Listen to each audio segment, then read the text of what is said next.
Hello everyone, I hope that you're doing amazing wherever you are in the world. My name is Shikha and I welcome you to my channel. As always, I'm so grateful that you're listening, subscribing and commenting. I really appreciate the support. In this video, I wanted to speak to you about social conditioning. I know I've been doing a bunch of videos on this particular subject, but I've been kind of noticing little tidbits here and there in the way that I have been conditioned to think, in the way I've been conditioned to live my life, in the way I've been conditioned to think about myself or judge myself. And so I noticed these little tidbits and I'm like, that's interesting. I never actually noticed this before, so I really want to share it with my viewers or my YouTube channel. And so I do. And in fact, a lot of these are very minuscule recognitions of social conditioning, and I sit here and think, well, yeah, this is not such a big deal, it's such a tiny little thing. How could it really affect me and my thinking? But that's how they get you, right? I mean, that's really how it happens, is that it's like the little teeny little bits of conditioning over time becomes huge, and it literally kind of completely congeals you and conceals your real true self. So one of the things I've noticed recently, as you guys might have noticed my hair, I'm kind of naturally wavy. So my hair is naturally wavy, and I got it straightened last year because it was fun and I was like, let's try it out. I was born with straight hair, but then as time went on, and I think every 7 years your hair changes. The body in general changes, but your hair changes as well. And so now I've noticed my hair is wavy and I love it so much. It makes me so happy to see the waves. And so I'm using the curly girl method, which is basically you don't use shampoo, but you wash your hair with conditioner. And there's a bunch of other things that you do with it. And so I love the curly girl method because it's really made my curls even more beautiful. And I love my hair a lot more now than I ever did. And I love it so much. It makes me so happy, right? It's just one of those things that I'm like, whoa, I love my hair. And it's very rare for me to think that. And so recently I've noticed that, the more I love my hair, the more I'm like, oh, my hair is so cool, it's wavy and I like it, it's soft and la la la. And it's just a very small thought and just like a very nice thought to have. I noticed that people from all over will start commenting on my hair all of a sudden. They never spoke about my hair before, but all of a sudden people are like, what is going on with your hair? Your hair looks so dirty, you just wash it, it's disgusting. Straighten your hair or comb it or do something else with it or cut it. It's horrendous. How dare you leave your hair like this? Some of it's coming from my mother, some of it's coming from random friends of mine, some of it's coming from viewers who look at my hair and they're like, yeah, I don't like it. You need to do something about it. If I was a younger boom, I would have been devastated by all these thoughts and ideas. I'm like, oh my God, really? Is my hair that terrible? Oh my God, but I thought it was really nice. And what's wrong with people? Why don't they like it? And I like it. But maybe they're right. Maybe I should change it. Minor little social conditioning. It's very minor. You're probably sitting there thinking, it doesn't really matter. If it's your hair, what's the big deal? The problem is that that's how it starts. That's how these little things begin.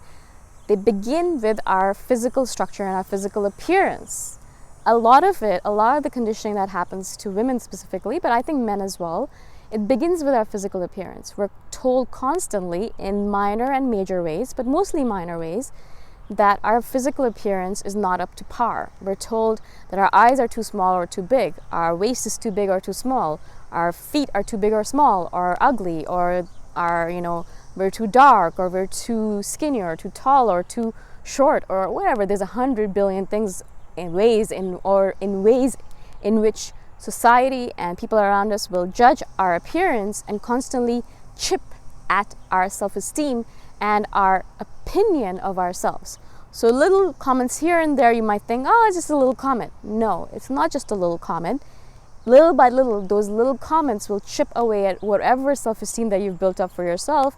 And I noticed this for myself as well when I was younger, that I'd walk around and be pretty happy with myself and I'd have like a good day, and suddenly someone would say something and literally the foundation, because the foundation wasn't very strong, literally that building that I built of my self-esteem, like one thump and boom, it's just disappeared, it's completely gone. And I would just be sitting there with a shattered self-esteem thinking, oh my God, I thought that I was doing really well and obviously I'm not. Oh my God, I thought that I was feeling really good about myself, but all of a sudden I'm not.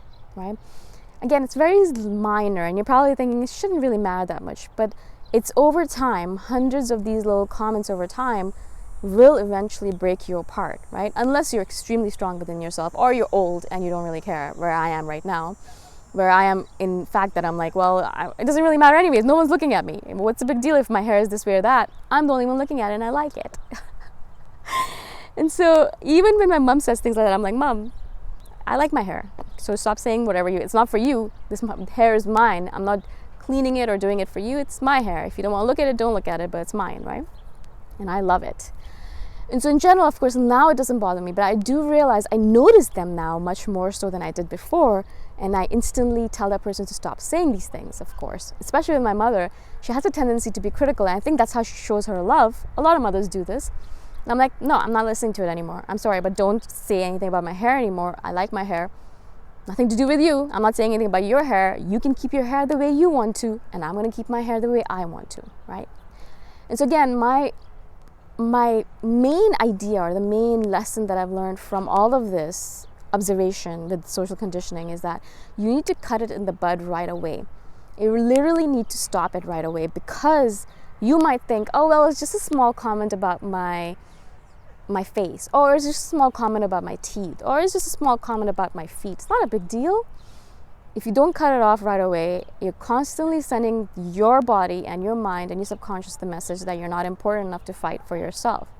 And little by little, I assure you of this because this has happened to me, your self-esteem will go down, and it will eventually become big enough that, you know, just like a snowball, you can kind of go down the mountain and it becomes an avalanche. The same way, the conversations that are happening about you and your appearance, not conversations, I should say, the derogatory comments that are happening about you and your appearance, and about everything else, like about the fact that you're lazy or you're undisciplined or you're whatever. There's hundreds of things negative things people are always saying about us. Little by little, they will chip away at who you are. It will break you down in ways that you're not even aware, ways that you won't even notice at first, ways in which you can actually pretty much ignore it at first. Pretty much you can be like, well, yeah, it doesn't really matter. But little by little, it will, as I said, break you apart. My strategy now, as I said, is just cut it off right away. Like, cut it off at the bud. If someone says anything, boom, right away, I'm like, no, I don't like it. I don't like you saying this about me. Still, don't say it again. And if they say it again, I already told you not to say this, don't say it again. After the third time, pretty much they won't say it again because they don't want to hear it. Most people don't like confrontation. They don't like being told, you know, don't say that, I don't like it. And so they will not say it again. And I've noticed this for myself, that very quickly actually, if I say, I don't like this, I don't like you saying this about me, I like who I am, I like my body the way it is, so don't say anything. You can do whatever you want with yours, but don't say anything about mine. If I say it enough times, people will stop talking about it. So much so that mostly, except for my mother, who I still have to train, mostly people don't say anything about my appearance anymore. And in general, as I said, if it's YouTube viewers, then I can just cut them off. If they're being extremely derogatory, I just cut them off by unfollowing or like just removing them from my channel, like blocking them directly.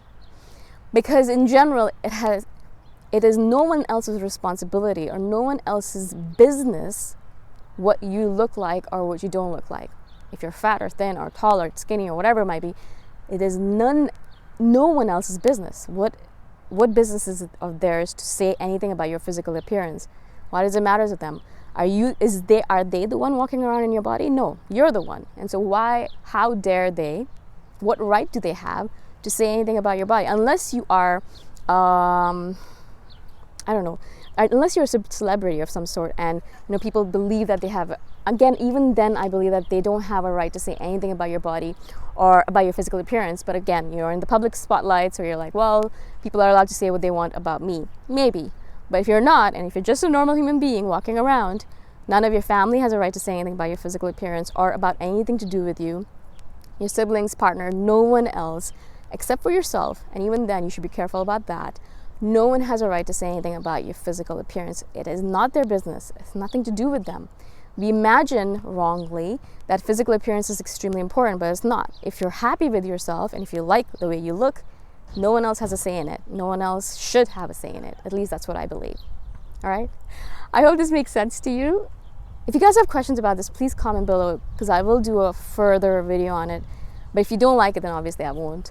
But let me know what kind of social conditioning tools have you noticed for yourself the way that little things people say will kind of remove or deteriorate your self-esteem or your opinions about yourself. So I'd love to hear from you guys. Comment below, and I shall see you guys the next time around. Bye for now.